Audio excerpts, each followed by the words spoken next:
Welcome to The Best Medicine. I'm your host, Dr. Bradley H. Werrell, and we're here to explore options and potentials to help us grow as individuals and as a community with one another in these difficult times and challenging times. We're exploring all manner of potentials related to the human experience, physical, psychological, medical, spiritual. It's a wonderful opportunity that we now experience in this critical phase of our human evolution. And I welcome you to join us in our podcast, become more aware, and identify with people who are helpful and supportive of you in your efforts as a human being on this planet and elsewhere too. We're going to be meeting people who are doing things that are widely variant from what is so-called normal within our society, in the creative space, within the social space. Our common purpose, seeking to generate positive potentials to improve the lives of everyone in our sphere of influence, and to expand that sphere of influence so that we may positively influence others that are not yet engaged directly with us. That's the goal here. We will learn more about each other as we go. I wish you the very best. Thank you very much for tuning in. Hello, everybody. This is your host, Dr. Bradley H. Werrell, bringing you another edition of the podcast, The Best Medicine. Thank you for your attendance. In this podcast, I'm going to have a discussion with my sister, Linda Gerber, who's a professional coach with the EPA. We're going to discuss my intentions to generate a low-cost telemedicine services for cash only for the general public, of which there are some 27 million uninsured Americans at this time. Again, I want to thank you for your attendance, and I hope you enjoy the show.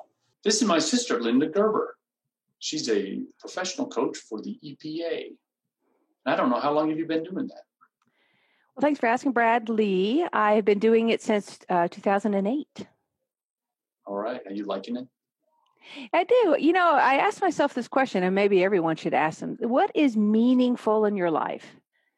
And it turns out it's not writing regulations. It's not writing documents. It's not reviewing chemicals, because that can all go in the whim of whoever happens to be the president. But it's helping people. It's doing something where you are helping somebody move forward in their life. And so that's how I got into coaching. So it's a lot of fun. Very good. Yeah. So tell me, what is on your mind this morning?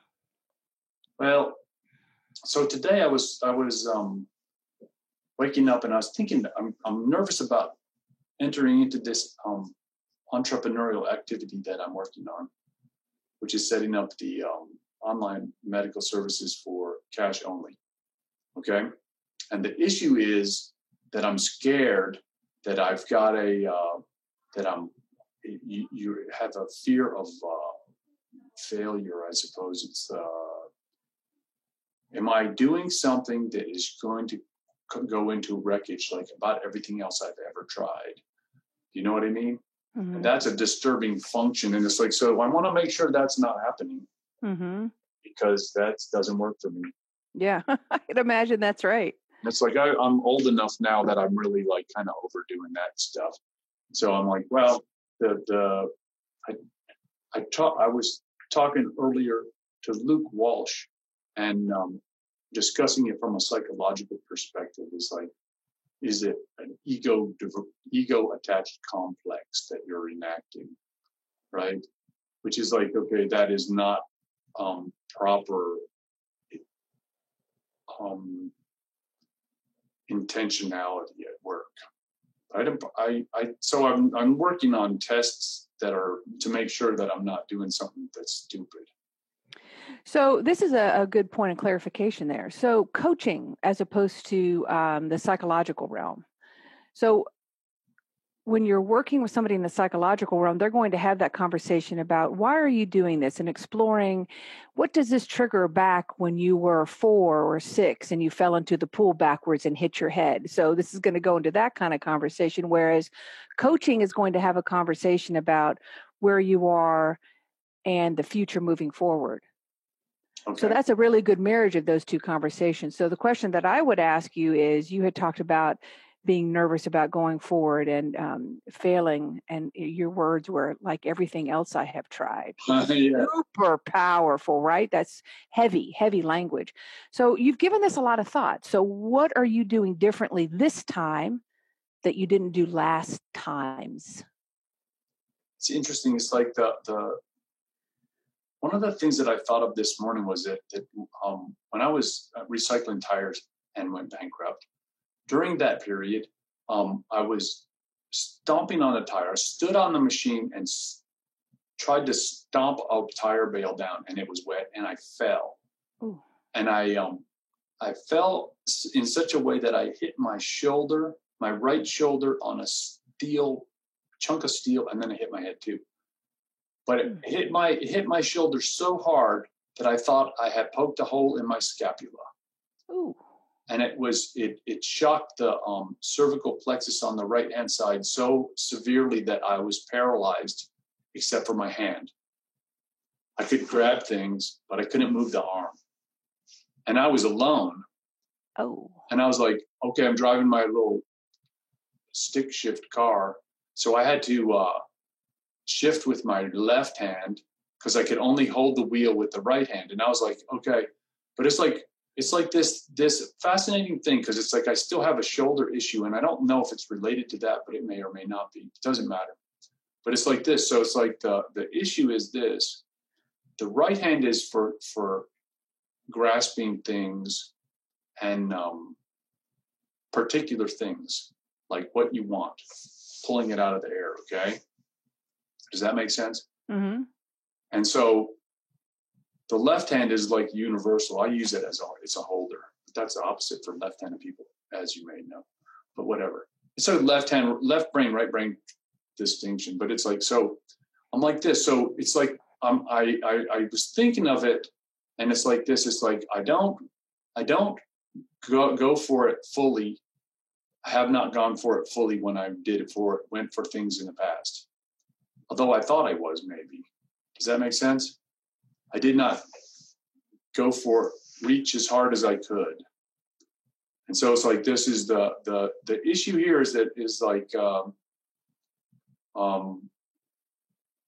make sure that effort is sustained and doable before you even try, so that it's within range. And I spoke with Eric Leiner yesterday. I get confused. Well, there's many of them. So, right. I spoke with Eric Leiner about yes, programmers and getting programmers lined up, because it's going to take some programming. But it's like, so I'm reorienting my thinking towards what programming needs to be done, and that work, which is like a huge element of it.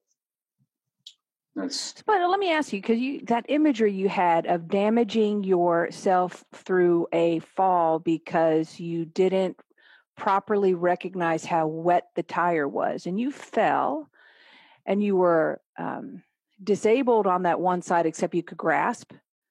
Yeah. And so this left side is doing more. So am I understanding from that now you're going to be using more of that left hand? What does that mean that you're going to? Oh no, it's like connect with me. It's like I'm reaching out for the particular thing. I'm make sure that I use my right hand better to fully grasp the thing that I'm trying to do. And what does that mean, to fully grasp the thing you're trying to do? Well, that will be partly is do the homework ahead of time to make sure that it's doable. Okay. What else? Second thing will be to make sure you have the resources to do the thing that are required to do the thing properly. Mm-hmm. And then the implementation.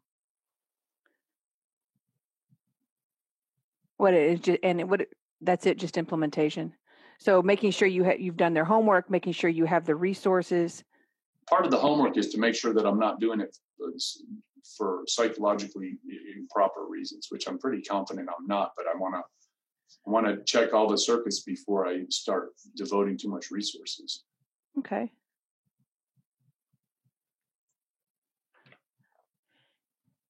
And where are you kind of internally on that? Because again, you started this conversation with um, a fear of failure, which has its own mindset. Yeah, but I wasn't afraid of failure till like yesterday. I'm like, whoa. I'm like, well, this Okay. could be bad because I'm old, man. I'm like, I don't need to be like dusting up and standing up again after getting knocked over and dusting off and trying to go again. I'm like, okay, no. So I want to make damn sure that it's square and doable. And I think that so I'm just testing the circuits. That's kind of where I'm at on that. Okay. So testing the circuits to do the homework, what does that mean, testing the circuits? So that's a psychological make sure okay. Square psychologically. Yeah. And then starting to find out about the how much resource deployment is going to be necessary to do it. And then and that, let me ask, sorry to interrupt, but so the resource deployment is there both an immediate and then a longer term? Like, what do you need immediately to do it, and what do you need sustained over time while it's getting going? Is that what you mean by resources? So it's not just resources, I'm going to need this to start it up. I'm going to need this for 6 months, and then I should be up on my feet. How are you thinking about resources? I'm thinking of the resources like startup resources, mostly the programming costs, because it's like I can generate enough surplus that I can sustain my other activities and be able to do that and devote the time to do it. It's just a matter of the programming costs. Those are hard to estimate. Let me ask you this, and I only say this because we've had one or two conversations, and just let me ask you this question. What about the resources for you in terms of, I don't know, sleep, family, things other than this that make you, being able to work out? How do those resources, and those are partially psychological, mental, and physical, how do they fit into that calculation? Yeah, I would make sure I have enough for that too. I don't want for sleep and exercise. I won't change my habit. I haven't got a plan for that. So I haven't really adequately planned for that. I should put that in the planning stage. Mm-hmm.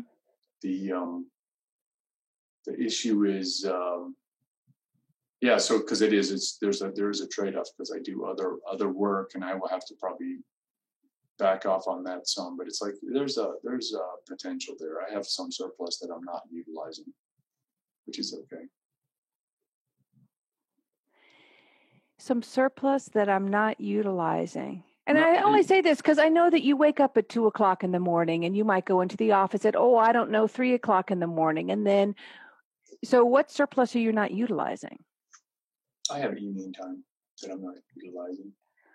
Is that like in between flipping burgers and stuff? Yeah. I'm done flipping burgers and eating them. The reason I ask you that is you had talked, we started this conversation by saying, what are you going to do differently this time?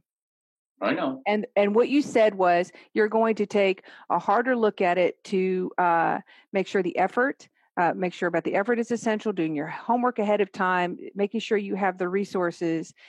And an observation I would just like to share is it appears to me that many times you undervalue the you of the resources. Yeah. So that's part of it is like make sure you're not just the job is not just working harder, right? So it's like the trick is there's a transitionary period where clinic hours have to be offered, and there's going to be insufficient demand. And so it's like, okay, I don't know exactly how that works. So I'm like, okay, I have to design that part. I haven't designed it because my game plan is to ramp the clinic up. So you just offer it for limited hours. Mm-hmm. And then when it fills up, then you can expand out. Right. Makes sense. Recruit other helpers. Yes. We're trying to it's like this. It's low cost medical services of a very simple nature. And so it's like, okay. And it's like experimental too, because it's like, it hasn't been done. it's an unusual format for how to do it. So it's like, I will be the beta tester, right? So it's like, make it work. It's all very challenging. How much do you have to know before you're ready to do the beta testing? Yeah, I don't know yet. I'll figure it out though. So this is now September. So what kind of time frame are you thinking of as you consider when to launch even the smaller version, the ramp down version that you can then expand? Like January or something like that. At the earliest, I'd say that's pretty ambitious. It's like just to write the program, I have no idea how long that will take. It could take a month. It could take 2 months.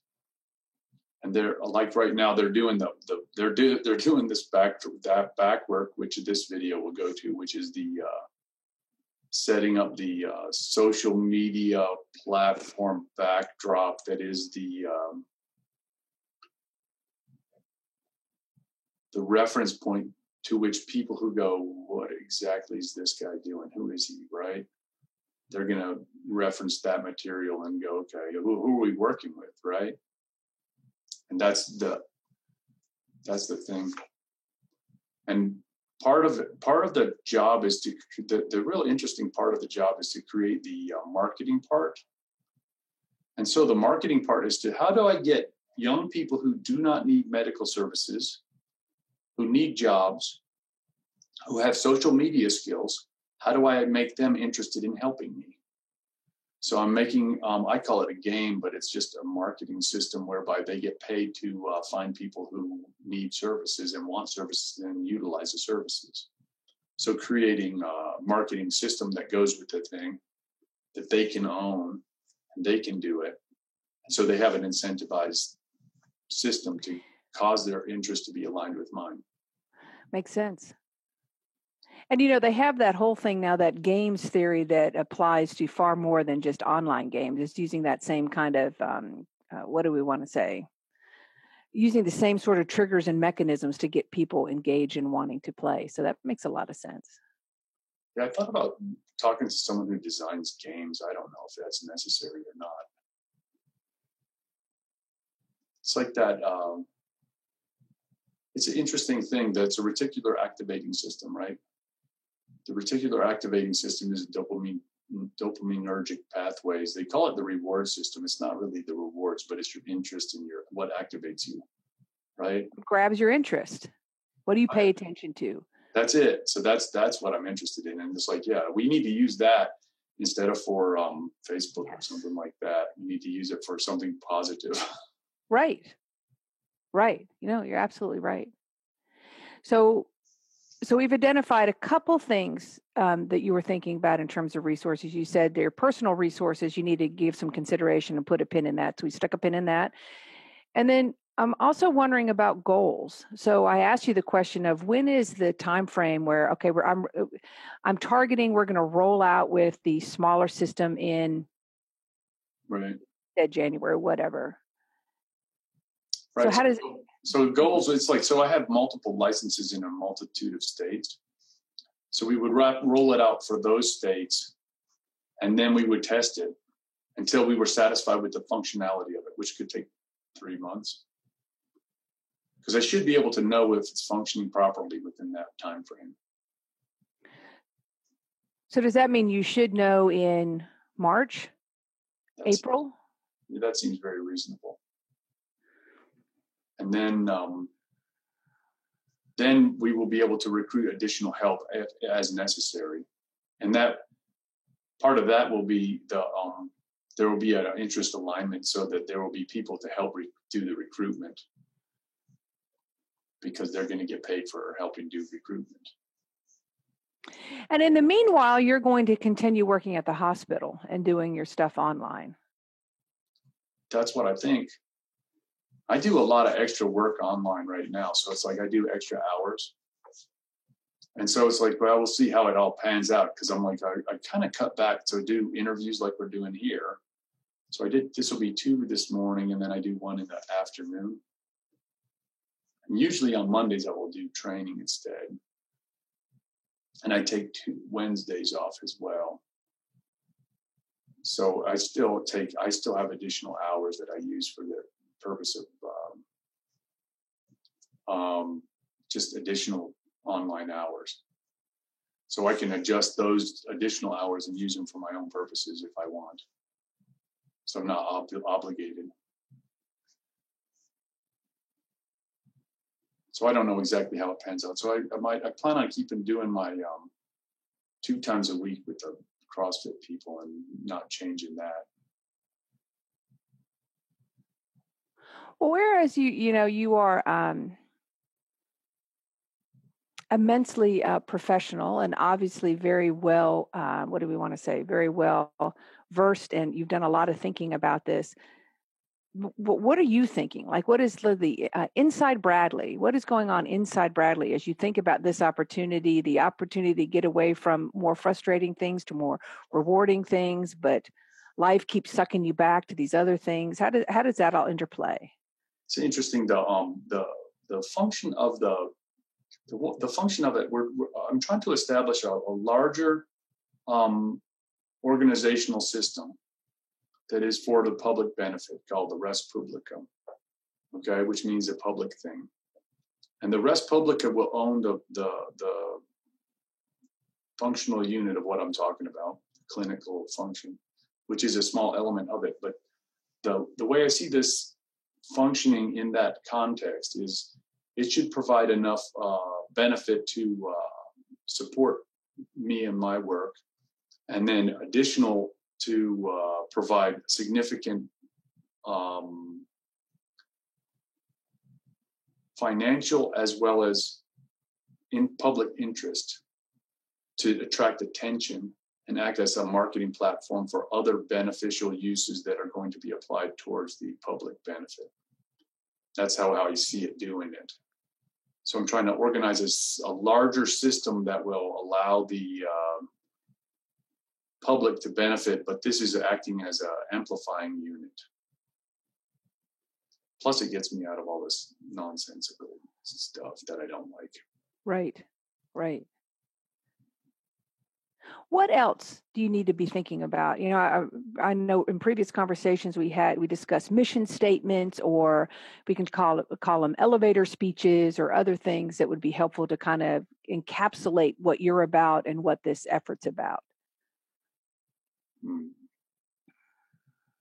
It's an interesting thing because it's like it kind of goes to I see the medical establishment, and I'm interested in it in a wider social economic sense, that our public institutions have been largely occupied by financial interests that are antithetical to the public interest. Okay, and so I'm like this. I'm trying to circumvent that, and to put the control of to create an institution that allows the public to have more direct control over their interactions with the professions. Because it's like the professions are being controlled and the public is not able to directly access the professions. So like in the medical community, the doctors they're being regimented, and they're being required to perform in a very prescribed manner, and it's not a human being interacting with another human being for the benefit of the other human being. Which is like, that doesn't work for me. It's too many. There's too many interested parties intervening in the interaction, and it's like, it's not for the benefit of the patient, and it's certainly not for the benefit of the doctor. Although they pay the doctor extra because it's like, well, doesn't work for me. I don't like the model. I like the model, the simple model, where the patient puts the money on the barrel and the doctor takes care of the patient, and that's all that's happening in the room. There's nobody else interested in what's happening in the room, because that's reasonable. Then the patient knows what they're getting, and the doctor knows what they're getting, and everybody's square.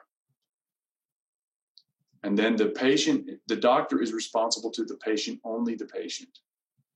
But right now, it's like there's a myriad of interested parties that they have hooks in everybody. It's like, oh my, it's just such an ugly mess. It's just convoluted, and it costs too much, and it's going to break, and it won't last. That will probably have to be edited out. Well, let me ask you, because that is, wow, such a vision, right? Which is completely different than the current model, as you put it. So what do you need to be doing more of now to help get to where you want to go? Oh, well, not much different than what I'm doing right now. I'm just talking to people and making arrangements, gathering resources, and doing the homework part. So I think I'm doing that part. I'm on track. I'm having a good time chatting with people, and it's kind of these weird conversations because I'm meeting all kinds of people that are like, they do all kind of crazy things. And it's like, okay, I don't know quite where that goes because it's kind of random, but it is, it's like random connections that are helpful. And it's like, well, what does that mean? We don't know where that goes. I'm working with the International Psychosystems Analysis people. I'm the national or North America champion for that organization. How about that? I should have genuflected. I'm sorry. Yes, absolutely. It's just funny. We're having a meeting on Wednesday, and it's like, okay, what's that mean? I don't know. We're making it up. It's like, so that work is very interesting, and doing that psychological work to try to create a mechanism to provide high quality psychological services to people in North America in the wider context of an international organization. That's exciting and interesting. And but I think that's second to me at the moment, because it's like, I think this will generate interest that can be directed towards positive goals such as that. So Bradley, observation. If I could do that. You are again so smart. You're so smart, and you're visionary. So you pick out things like, how did he connect this hand to this hand? Like, I don't even know where that came from, but dang, since you've now pointed it out, it's so obvious. They should have been connected all along. Like, you're really good at pulling that all together. But my observation is, when I ask you the things that you're doing to get your personal thing going, you were animated to talk about making sure you had the resources. So you were animated about talking to people and having more cerebral kind of conversation, much less animated about worrying about your own personal resources. You, Brad, much less interested in that. You had a lot of conversation about doing your homework ahead of time. And then the third thing you said was, and then implementation, like, whatever, then it's implemented. But how do you, transferring from having these good cerebral conversations about this is really cool, having psychological stuff, to, no, this needs to be done by January. I need to have these things, it's the hands-on, tactile implement versus the visionary. Is that a question? So my observation is, you're very good at this visionary stuff, but how are you making sure that you've set the goals, you're meeting the mark? Okay, in March comes, I'm going to have something, as opposed to you and I will have this conversation in another year. So how do you get to March? That's not happening. Okay, why? How is it not happening? Because see, right now I got a 90-day contract with the social media guys. That's where we're at right now. You guys are generating the thing for 90 days. That's where we're at. Okay, as a start. Okay, in the meantime, I'm going to find the programmer people and square that up. That's my game plan at the moment. That's my implementation. So 90 days, that ends in November? Yeah, the end of November. Okay, so by the end of November, what happens? Where are we? Then I should have my programmer lined up and know what I'm doing next. So has a programmer done anything, or you just have the programmer? I know that person is Linda or whatever, or Bob. I don't know. I don't have a plan for that. So I got Eric Leiner is okay. He's identifying potentials for programmers. Because then I have to talk to the programmer. I'm writing the programming template, what needs to happen right now, and fine tuning it. So that's what's going on with that. And I'm designing the system in a wider sense. So it's like the system is going to be all built by the programmer. And so that I should have in place. And it's like, well. Whoa. That I should have in place. What is that? What is that? The programming, the model. And you're going to have that in place when? Probably October. October, end of October, early October? 1st of October. Okay, so October 1, you have the programming template in place. Yeah, that sounds about right. And then what happens? Well, then by then I should be finding I should be looking for the programmer. Okay. And then the programmer is going to provide a estimate that will be underestimated probably, because they always. So you find the program, right? You find the programmer by the end of November. October. Okay. And I don't know about how long to expect them to be able to do it. That's why I say kind of like January, but. But they're going to give you an estimate by mid-November. Sure. I don't know. So you can't guarantee that. I can't guarantee what other people are going to do. Yeah, but you're running the show. So I'm saying the implementation is about having a plan and, okay, look, and I want it by November, 15th. Oh, we need another week. Okay. So then there's another week, but by this date, November, you're going to have the program. And then you need to know how long it's going to take them to, the estimate, you're right. It's totally going to be underestimated. Like we can already plan for that. But say we figure out what that is going to be, and when do they need when do you need the programming done? When are you going to ask for it done? They're going to estimate how long it will take. Mm-hmm. And so it'll be like, I've been of this opinion when I'm dealing with John at Logos Productions, right? Yes. Hi, John. Mm-hmm. That's right. Yeah. Shout out. Yeah. Right. It goes like this is I'm not in a hurry. Okay. I want to get it right. That's the bottom line is to implement it correctly is more important than speed, because speed kills. Okay. Yeah. But here, natural tension, implementing it right, having this conversation in another year. Not going to have the conversation. No. So that's all I'm asking is kind of like, what does that mean? Implement it right. And then that brings up an earlier question I asked you is, at what point is it right enough to be beta tested and do it? When I decide so. Okay. But so this is implementation. No, it's not on a calendar. It won't happen. It'll be like this. When I decided so, then I'm like, okay. Then I go, boom. Okay. So what I'm hearing, so you are comfortable. This is the difference between a visionary person and a practical hands-on person. So the visionary person is like, it'll happen. This is kind of what I want it to look like. I'll know it when I see it. And a practical hands-on person is, okay, kind of what dates am I shooting for? How do you want this to look? What is it going to, and what you're having to do is marry in your own mind. So that's why I talk to you.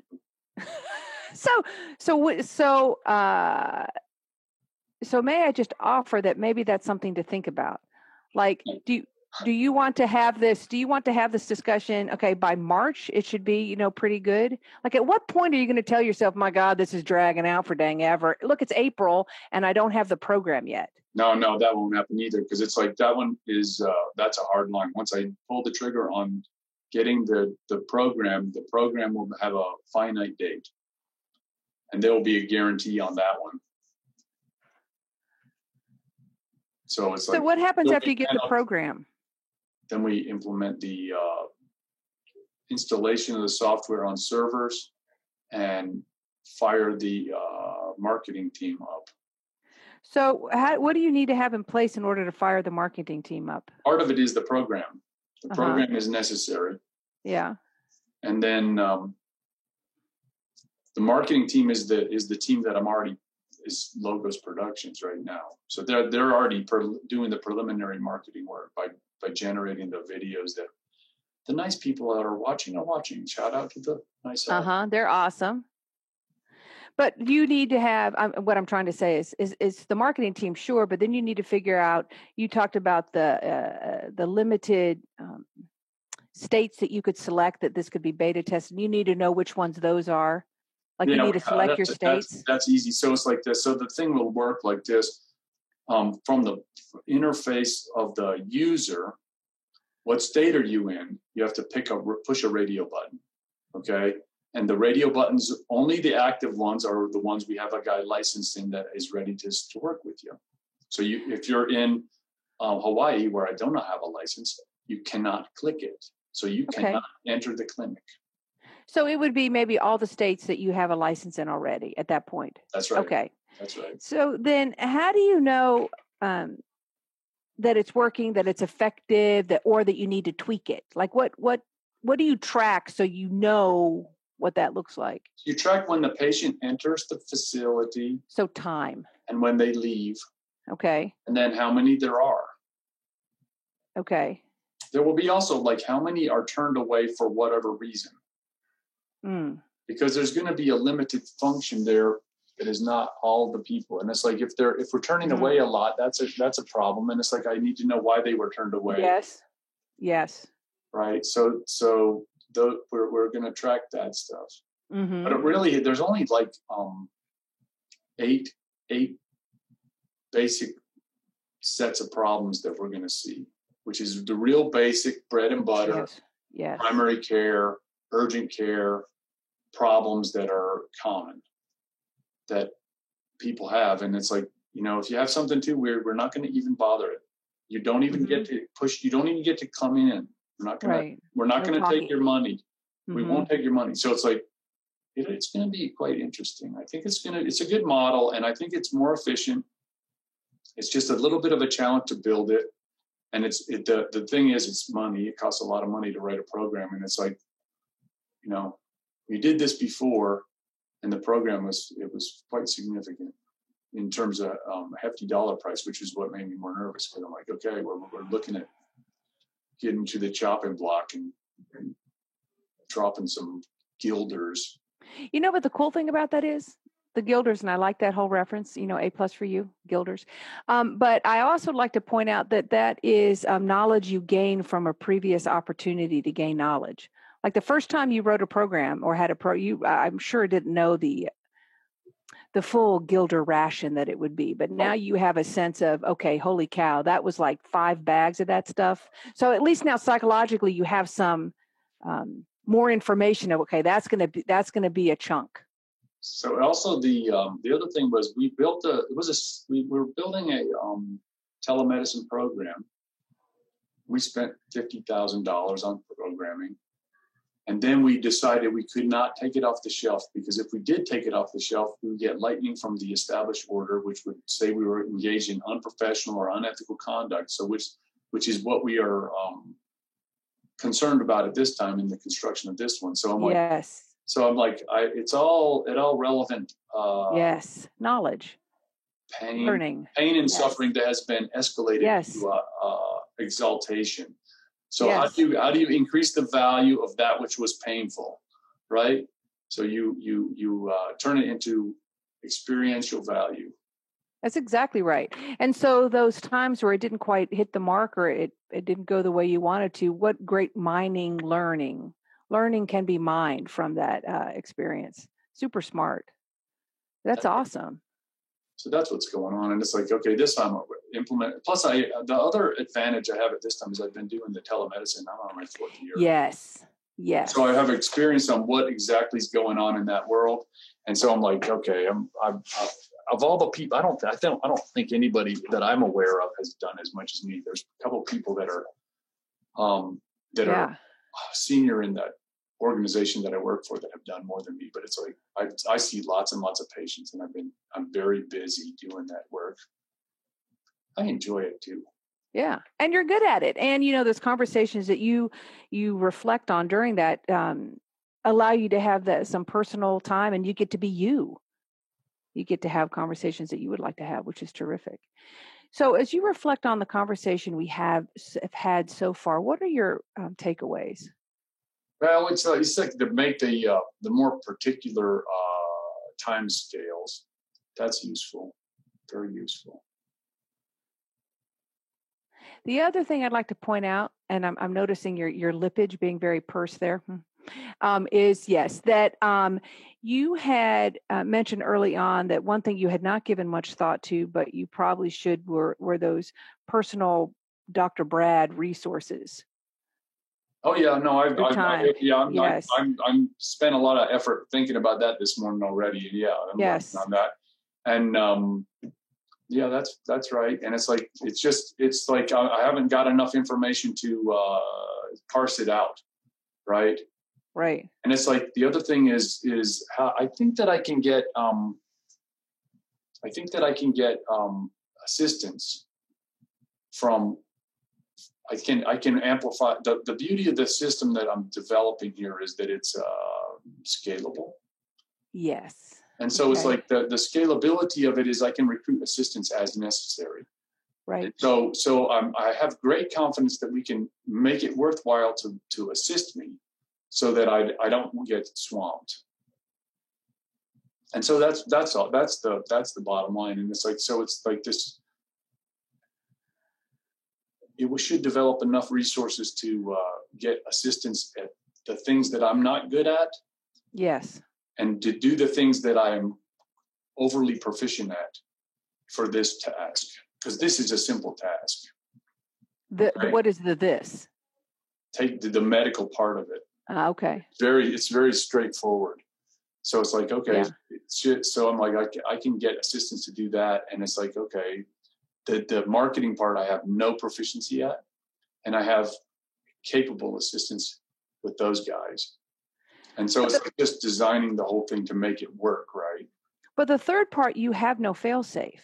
You have a fail-safe with the guys that are doing the marketing and know how to do that. And you're going to have a fail-safe for the programmer because they're going to do all that.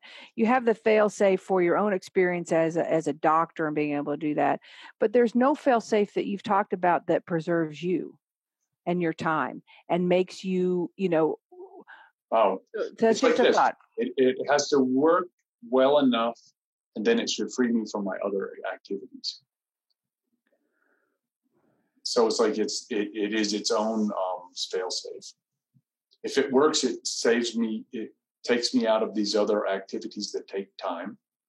And if it doesn't work, then it doesn't bother my time.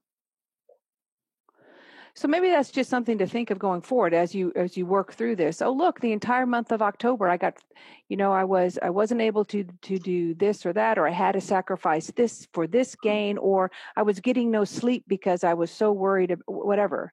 Oh, maybe that's something to just pay attention to see if that's right. What that should look like. So what's your next best step from this conversation that you should take? Oh, it's about finding the programmer.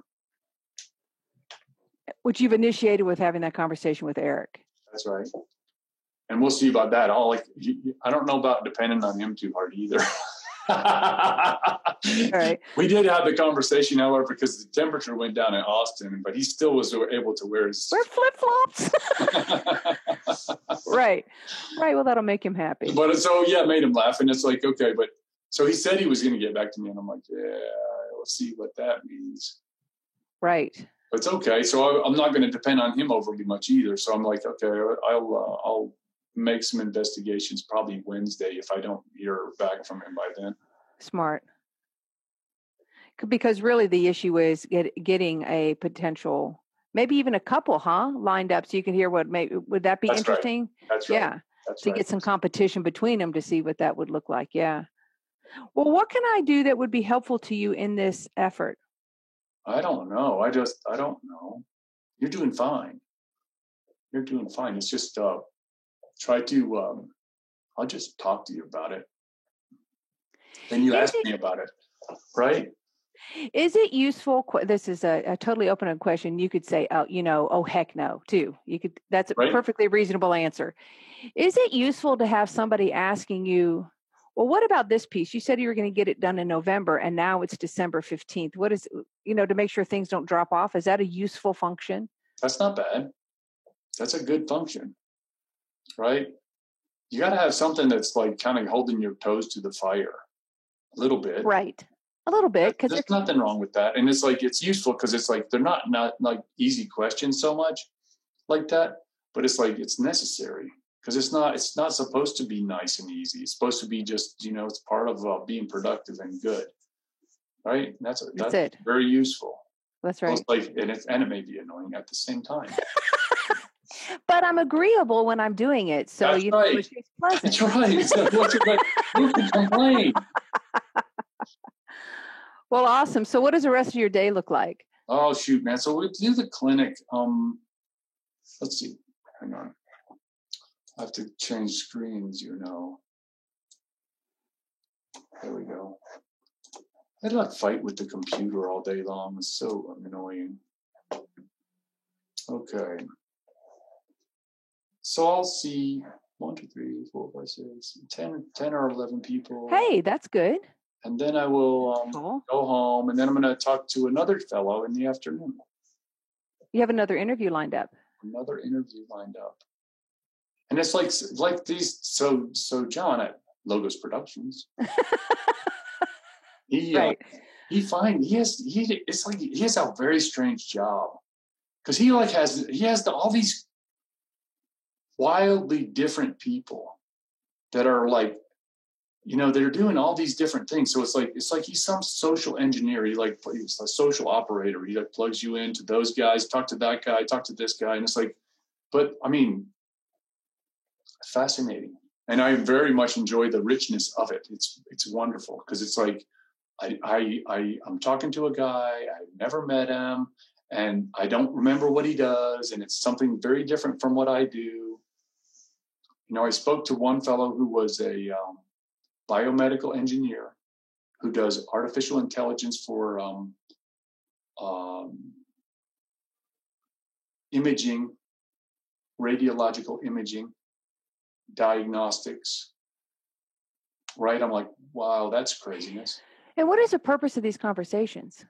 I just talk to them, and because it's like that one, they're beneficial. And the other fellow was a very interesting character I don't remember the detail, but it's like this. Among the things that he's done is fasted for 40 days, which is like really. So it's like, but it's an interesting function because it's like we had a very wide-ranging conversation, and it had to do with sociology and social organization and such like that. And it's like, so fruitful conversation, but it's like not directed. You know what I mean?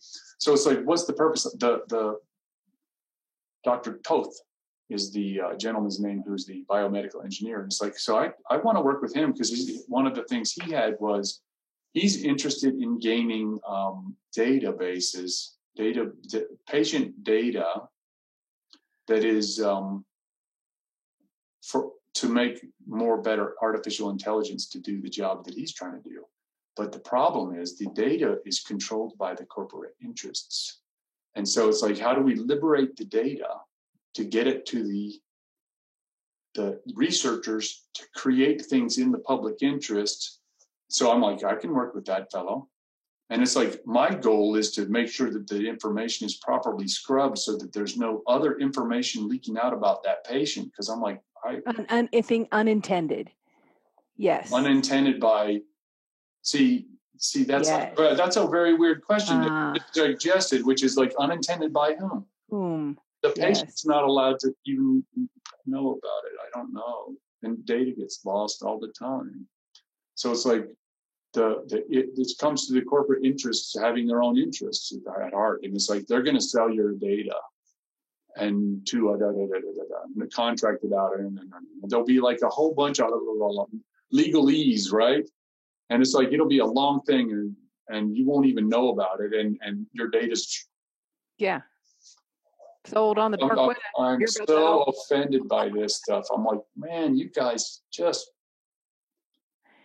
So I could see one of the many things that those conversations would have. Gosh, just shedding the light for people to meet these Dr. Toth, all the really interesting stuff that is going on, that is in line with your philosophy of your aim of your company. And Well, I'm trying to project this biopsychosocial medical model.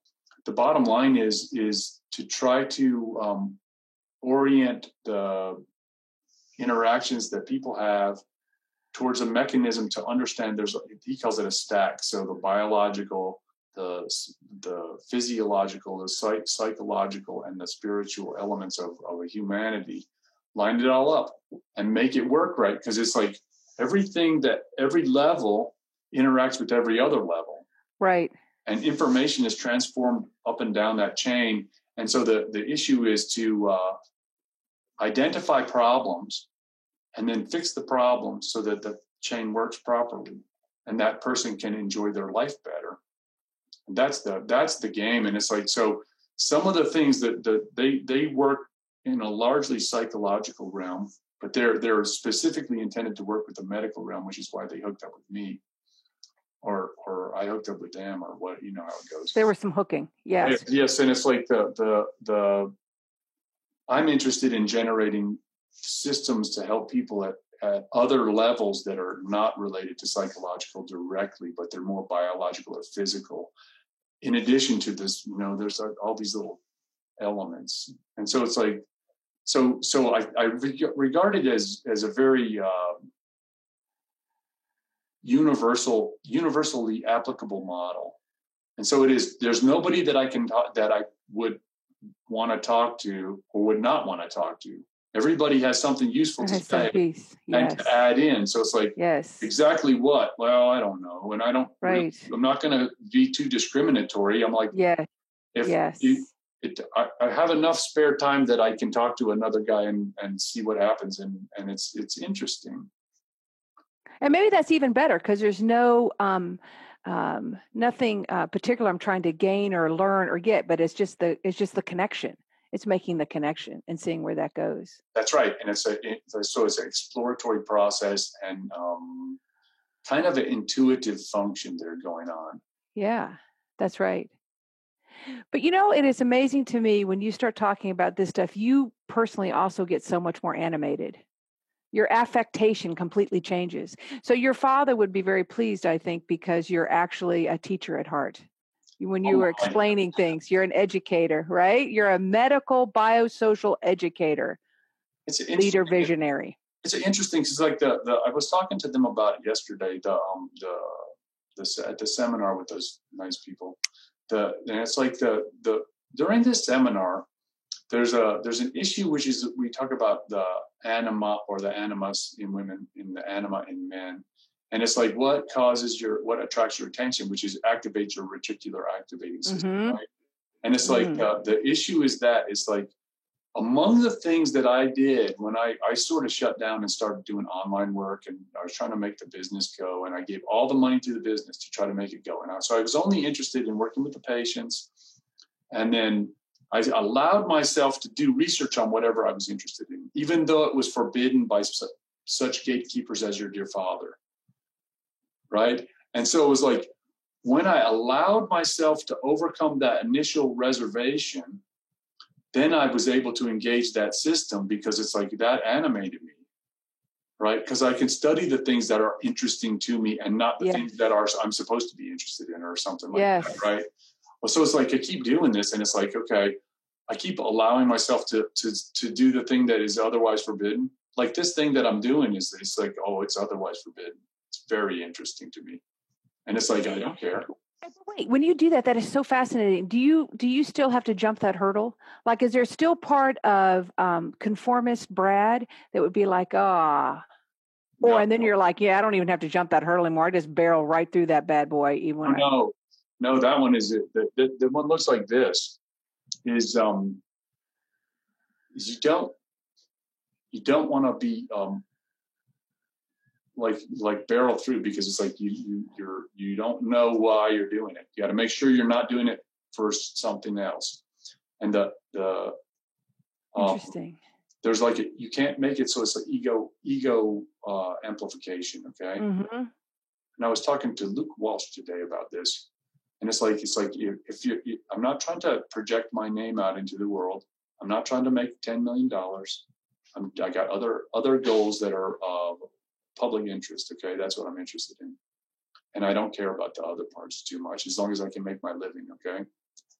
But with regard to this particular project is like the issue is I can see it attracting the negative attention of the institutions which are being circumvented. Okay, so I describe it to the nice gentleman that I work with is we're building a nice wooden bridge to the land of milk and honey. And the building of the bridge and the use of the bridge will certainly generate an electric storm. Okay, the trick is to not be on the bridge when the electric storm comes and to try to put the bridge out when the fire starts, because they're going to try to set it on fire. Okay, and they will try to fry you too. So it's like, I think that I can get off the bridge in time, and I think that we may be able to preserve the bridge. And here's the real kicker. I don't care. I'm like, that's interesting to me. Right? Because I'm confident in the ability of that bridge to serve the purposes for which I have designed it to do. Does that make sense? Which is it will get me the resources that I'm looking for is the public attention and such financial startup. But beyond that, it's not necessary for it to exist. And what is so wonderful about that is that you have done background homework in all the other adventures that you have tried that have given you knowledge about how to build the bridge and how to maintain the bridge and how to get off the bridge if you need to, right? So it was all time well spent. I don't know about that, but it was time that it was spent and it was painful, and you gain some value out of that by application of that information, I guess. It's very good. Yeah. I'm very pleased by all of it. And it's like, well, what's that mean? The conversation, I think, was a very good one, too. Good. Well, thank you. I'm so glad we had this opportunity. It was always good to chat with you and learn more about what you're doing and learn how I can be helpful, more useful to you. Very good. So what do you do with all those notes? Oh, actually, this is when somebody says something, like you use some very powerful language, very powerful and very powerful imagery. It's helpful to reflect back on that and to try to use your language and imagery. So I write it down so I don't forget it. I think that's smart. And I will, for example, I made circles around the three things you said, this is personal resources, goals, your finite dates, things that I can be helpful on later. So the notes are really very skimpy. Pretty good. That's all right. Just to help keep the conversation. And so the next times we can talk, I can make sure to follow up on my end of the bargain. So do you keep your notes on separate pieces of paper? Yeah. So what I'll do is what I actually have for clients is a folder. So while we're active, I will keep these. And then when we're done, I shred them. But what I do keep because I need records for the International Coaching Federation to prove that I have. So I have another kind of cover sheet, which will just say the date and who the client was, and maybe like 2 takeaways, so that I will keep those things, but not the. In fact, after a while, I'm not even sure that I would make sense of the notes myself, because it's just kind of like our flow of the conversation. So notes are not permanent, but I do keep the cover sheet to be able to say I actually did speak with Dr. Werrell on the 14th. Yeah. Good. Yes. All right. Well, thank you, Bradley. It was really good to connect and to do this. I hope we can do it again. I'll see you later. Okay. Take care. Bye now. I hope you enjoyed the show. I found the interchange to be quite enlivening as well as informative and certainly useful for my purposes. Perhaps we learned something about coaching as a professional endeavor and how it might be helpful to us in our own activities. I hope you have a good day. Thank you again. Bye-bye. I hope you enjoyed this episode of The Best Medicine Podcast with Bradley H. Werrell, D.O. Don't forget to hit like and subscribe below, either over there or over there. Also, if you're interested in a medical consultation with myself, there's also information below.